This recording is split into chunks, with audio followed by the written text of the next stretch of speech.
Hi everyone, I'm Tom Wilson. Welcome back to the Northern Gamblers podcast. As usual, I'm joined by James Dunkley. Hello, James. Hi Tom, how are you? Good. How are you? Really happy that we're recording at nearly 10 o'clock in the morning. That's great. I thought you had two big beers for the podcast at 10 o'clock in the I morning. had 3 and I've drank them all last night and I wish I hadn't now. No discipline. Discipline in betting, no discipline in drinking. Yeah, good. Right, we're going to start. We'll do a little Saturday preview. It's going to be a quick one, about half an hour. We're going to start with Haydock because it's Sprint Cup Day. We'll start with the 150. That's a Class 2 handicap over 1 mile 6. James, it's pretty much your podcast this week, as usual. Who do you like? Anyone in the 150? Yeah, I do actually. This is obviously a race full of progressive 3-year-olds. Basically, there's a few with a fair few ones next to the name as well, and it's one of them that I like. Calculation for Sir Michael Stout. The Queen's horse. This is a really well-bred horse. It's Dubawi out of Estimate, who won the Gold Cup for the Queen. And since, I mean, obviously didn't have the best start, but then he was gelded and they put a visor on. And since the visor's gone on, he's obviously just improved no end. He's won his last 3. He won his last race by 6 lengths. And with his pedigree, he's on a mark of 91 at the moment. You would imagine he has the potential to sort of go up into graded staying races in time. But to say that, I mean, it's a very competitive race. You've got the favourite first in line. So I quite like him. Just to jump in, he'd be a typical qualifier for me because John Gosden is just lethal when he sends him at Haydock. He's 54 from 190 since 2010, plus 66 points. The Tory's got a 31% win record for him at the track. And actually, the stable's in like mega form at the moment. They're actually running at a 44% win strike rate in the last week. They normally run at 26%, but they're super hot, even hotter than usual. So the strategy of Gosden and Dettori might not be a bad one tomorrow. Let's carry on. Yeah, well, obviously, yeah. I mean, Dettori and Gosden, they're always pretty hot. And that the run at York, although he came second, was a good run. Just puts me off ever so slightly because I mean he's favourite, so you've got to look for little niggles. He did get beat that day, so that ended his run of 2 wins. And when a horse obviously gets beat, potentially they've hit the ceiling. Obviously, he's still, he's only had 4 runs, so he probably hasn't. But he did get beat. Calculations on a run of wins. Moon King is another one by See the Moon. Ooh, lovely. He's rattled off 5 wins in a row. Is he going up in Trip? No, he's already been up in Trip. Nice. Yeah. Soft ground he should like, though. He should like the soft ground. Yeah, he's won on heavy as well. He's won on heavy, yeah. This is definitely the best race he's competed in, though. Yeah. But yeah, he's another one who you just don't know how good he could end up. But for me, it's Calculation. I just like that breeding. That breeding's really strong, and it seems that they've finally got him ticking. So yeah, first in line for me. Good. Next race then is the 225. That's the Superior Mile Group 3 contest. Market is currently headed by Sharjah Bridge for the Varian stable at the moment. Did you like anyone here? Yeah, I've taken a chance on Great Scott, Tom Dascombe. Yeah. Now, Great Scott is a horse that you liked quite a lot that season, and you made an outrageous on soft ground. Yeah, I said he'd win a Group 1 on soft ground. An outrageous claim. I wouldn't go that far, obviously, but I do like his chances here. Haydock it's a bit of a specialist track, mainly because the ground's always terrible. But he's 2 out of 2 over course and distance. Obviously, the ground is soft already. He's been running in some really top class races. He ran in the English 2000 Guineas. He ran in the German Guineas. And he's been running with credit, to be fair to him. He was 4th last time out, but he was only beaten about a length. he comes into this getting weight for age. This is a decent race, but it's potentially slightly easier than ones he's been running in. I like that Haydock form. Richard King's got a bit of a Haydock specialist. He's very good on Haydock. And you're getting a decent price as well. As there's an 8 running. I think you're getting 7 or 8 to 1, so you could go each way. Yeah. Obviously, the likes of Sharjah Bridge is very solid. This Miss O'Connor has been running in soft ground everywhere, and she's unbeaten. She's obviously a danger. But yeah, I like Great Scott, and I like the price as well. Yeah, I like Great Scott. Would probably be the selection for me. Oh, but I mean, if the rain keeps falling, Here Comes When won this last year when it was a bog. Is a 9-year-old now. But you would imagine this would be a target race for Here Comes When, and if the ground keeps getting stickier, if it's really heavy, I think he could come into play. I don't think there's that much more rain forecast, to be honest. I don't think. I mean, chucking it down where I'm looking now. Are you not? I'm not near Haydock. You're in Darlington, you lemon. Yeah. I don't think it's going to be that bad. It's soft, good to soft at the moment. It might go to soft. I don't think it'll go to heavy, although you never know with Haydock. But there's a few in here that are like that. As we said, Great Scott, Miss O'Connor, Racing Sand loves it soft. So do you know what I mean? There's not going to, the other horses aren't going to be hampered as much by the ground. And he is a 9-year-old now. Yeah. I don't know. I'm not really feeling Here Comes When, to be honest. So Great Scott, it sounds like, for the 225, 3 o'clock. That is the Ascendant Stakes over a mile. The market is currently Interestingly, Great Scott won this race last year. Oh, lovely. Sesame Beera, if I pronounced that right, is currently the fav. 2-year-old race. Yeah, I'm going to shock you, Tom. I haven't looked at this one. Yeah, what a surprise! What a surprise! There's a Gosden angle here. You've got Light Angel in here with Frankie on for John Gosden. It's more exposed than a lot of these, so wouldn't be one I'd be that comfortable about. Actually, it's probably one of the ones that'll actually swerve betting on the day.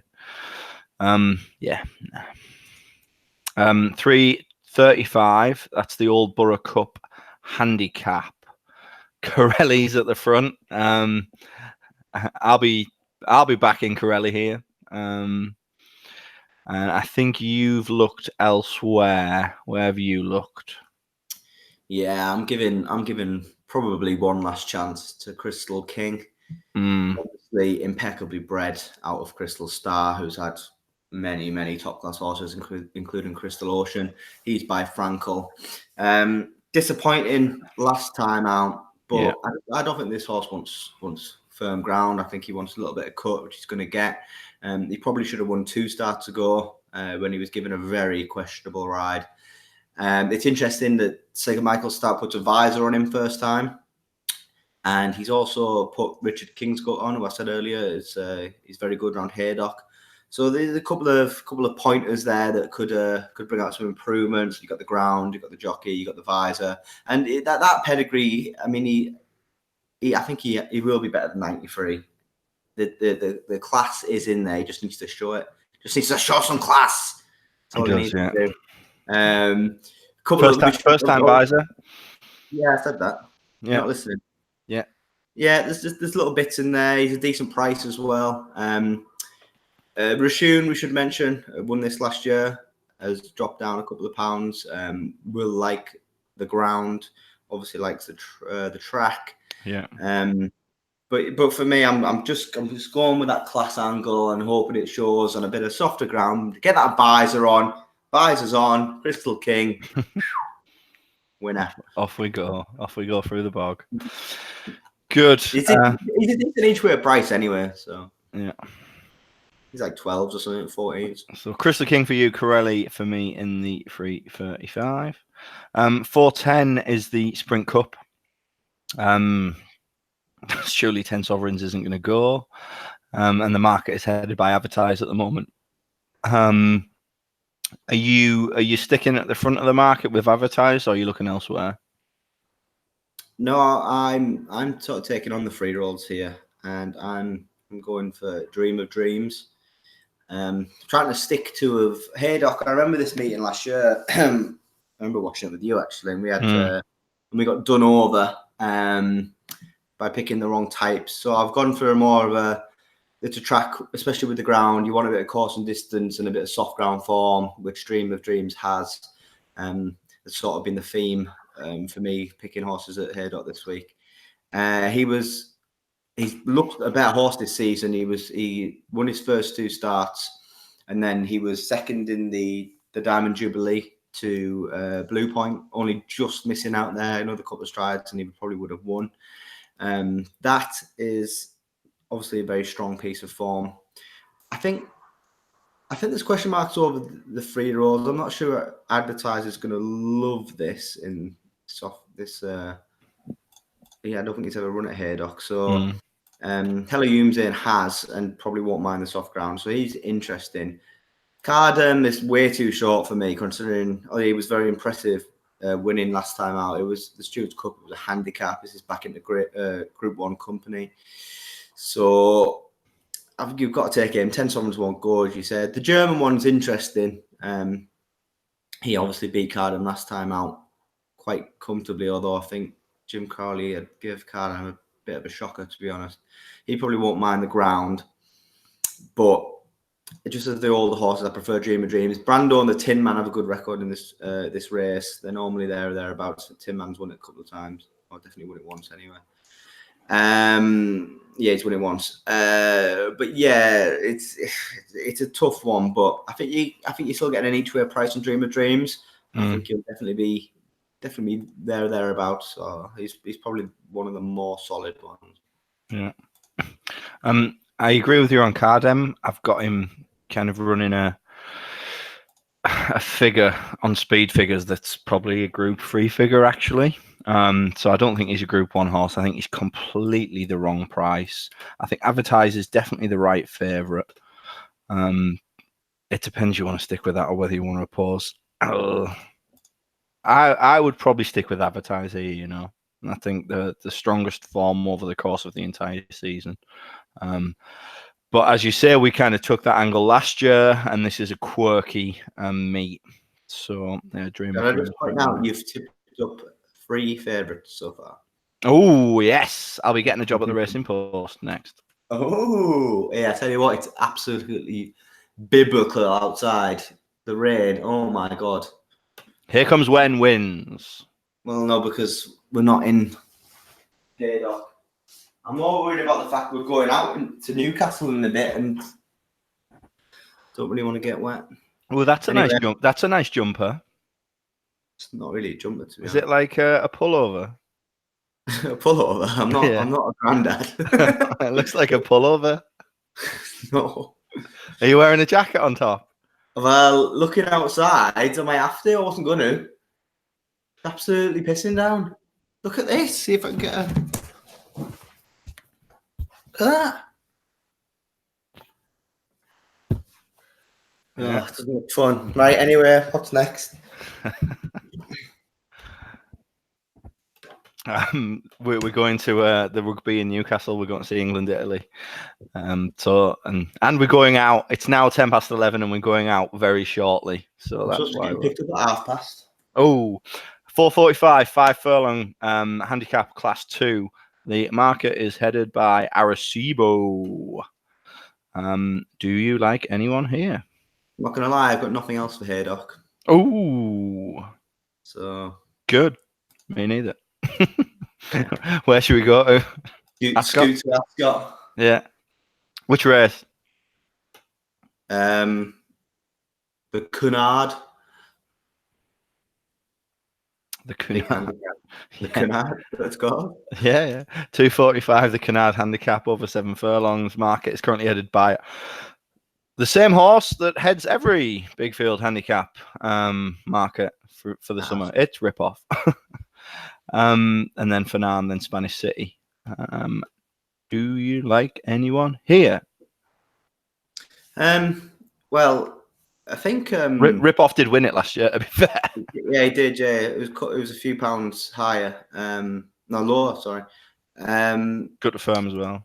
I think a tactic just going forward. when these anti-post markets open and rip-offs 10-1, just back him because he's going to go off 5s. So you could even trade out your position or anything. So it's something going forward. I did quite like rip-off actually, but I'll put something a little bit more. Well, no, I won't. But I won't do a you and put the favorite up. Ooh.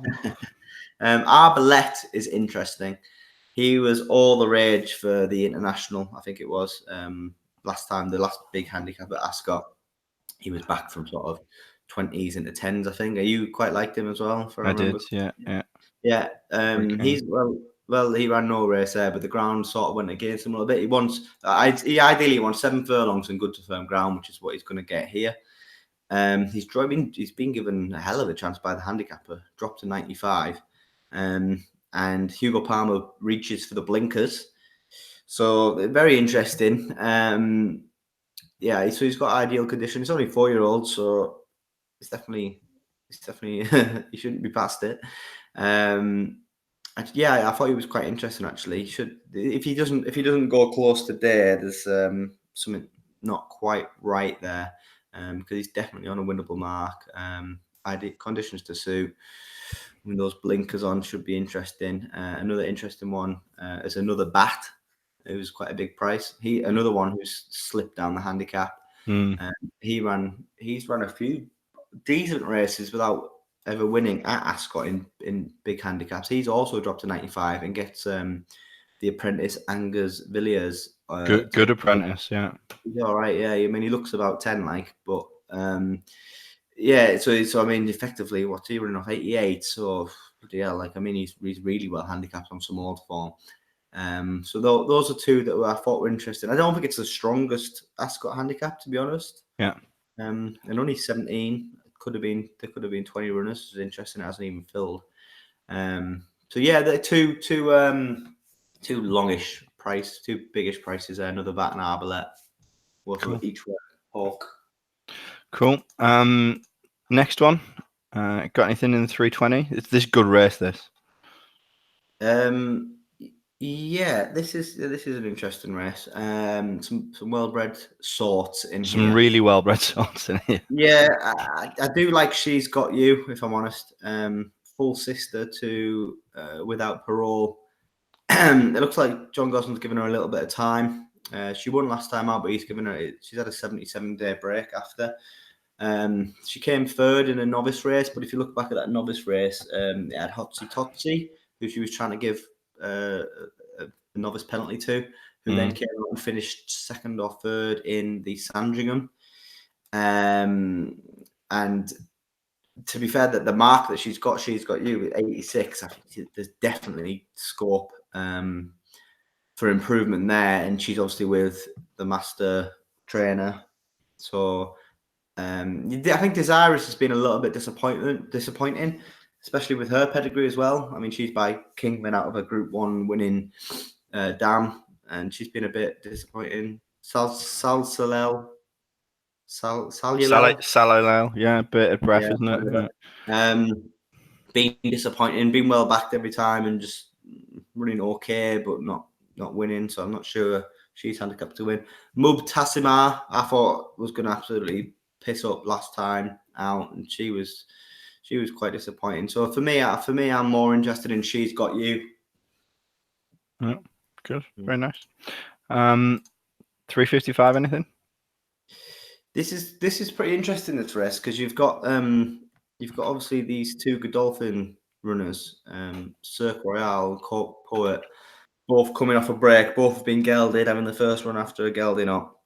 Last time we saw Cirque Royale, he was very impressive in an all-weather race, and there's every chance that he could just be a group horse. He's rated 96. We have no idea how good he is, really. He could piss up by 5 lengths, or he could just obviously not win. But it's a hard one to weigh up. I think he's favourite as well. But I don't know. There's every chance he just could be sort of that group horse in a handicap. Cap Francais is quite interesting, dropping down in grade to a Class 2. He has also been gelded. He's by Frankel. that could bring out some improvement. He's dropped down to a mark of 100. Ed Walker's always fought quite a lot of this horse. He actually ran in the Lingfield Derby trial, and he ran in the Epsom Derby trial, which I can't remember what it's called, and he was second, and he looked like he was going to win. It's blue ribbon race, I think. Yeah, that is the one. Cape of Good Hope won it, yeah. Yeah, and this Cap Francais was second, and he looked like he was going to be, do you know what I mean, like a decent group performer. Yeah. So I don't know, he's lost his way a little bit, but he has been running in sort of decent Group 3s. He ran in a Group 3 at Royal Ascot. So the gelding down to a mark 100, dropping class. I think he's a decent price as well. I think he's interesting, but you just don't know what this Godolphin horse is going to do, to be honest. Yeah. Good. So that's Cirque Royale, is it? And to Cap Francais, if the gelding up sort of, he wouldn't have to improve massively, you'd think. I think he's interesting at a price. Cool. Anything else at Ascot? Not sort of selections wise. I'm interested to see how Swindler runs in the 4:30. Because of course I don't think I'll be backing him, but well, unless he's a decent enough price, I might. Because he won over course and distance, and he looked like a really sort of progressive horse, but then he came out and disappointed slightly, finishing 5th last time. So he wants good ground, which he should be getting. So I mean, it'll be interesting in against the older horses. If he was a price, I'd probably take a chance, but we'll see. I haven't got prices yet. Anything else where on Saturday? No, probably done, to be honest. Good. Yeah, just a quick one this week, as you can tell. Not much from me. I've had a bit of a horror week of work, to be honest, so I haven't really looked. So James, thanks a lot for carrying the podcast on your shoulders as well as the tipping on your shoulders. Not this month. No. Back in form. For once, yeah, back in form, yeah. Jesus. Still 25 days for it to go wrong. Yeah, that's true. Yeah. Good. Thanks for listening. Enjoy the racing over the weekend. We will be back next week. It's Ledger Week. There'll be a pod with Mike Spence one evening. Why have you got your head in your hands? Because of the Ledger. Oh, Jesus. Yeah. We've got Mike Spence on as well. Yeah, so Mike Spence will be on. Then we're there. Media. Friday, Saturday. Carl Burke's lined up. Is it? Roger Varian's lined up. Is he? Yeah. His PA emailed this morning. Wow. Boom. Exciting times. Insight. And there'll be loads of people getting grabbed. Yeah. Good. All right. Thanks for listening. Bye, everyone. Bye.